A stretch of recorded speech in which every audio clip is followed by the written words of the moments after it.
বৈশ্বিক যুদ্ধাবস্থার সঙ্গে অভ্যন্তরীণ জ্বালানি সমস্যা আর অবকাঠামোগত দুর্বলতায় একদিকে যেমন কমছে স্থানীয় বিনিয়োগ, তেমনি আশার কোনো আলো দেখা যাচ্ছে না বিদেশি বিনিয়োগেও।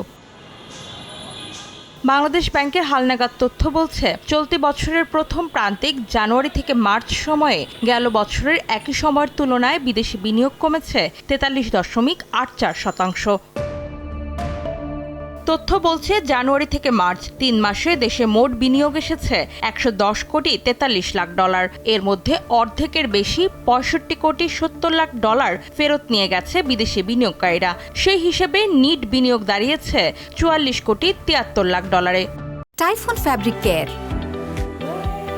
ফ্যাব্রিক কেয়ারের সুপার পাওয়ার। এর মধ্যে অর্থনৈতিক অঞ্চলে বিনিয়োগ এসেছে $32.5 লাখ, যার মধ্যে ফেরত গেছে প্রায় $28.5 লাখ। নিট হিসাবে দাঁড়িয়েছে $4 লাখ। রফতানি প্রক্রিয়াকরণ অঞ্চলেও বিনিয়োগে ভঙ্গুর দশা। $29 কোটি 59 লাখ বিদেশি বিনিয়োগের বিপরীতে ফেরত গেছে 77%। এই সময় সবচেয়ে বেশি বিনিয়োগ এসেছিল রফতানি প্রক্রিয়াকরণ অঞ্চলের বাইরে, $80 কোটি 51 লাখ।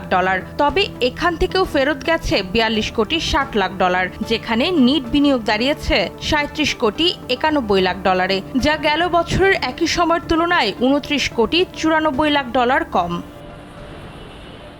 অন্তরা সেন, সময় সংবাদ, ঢাকা।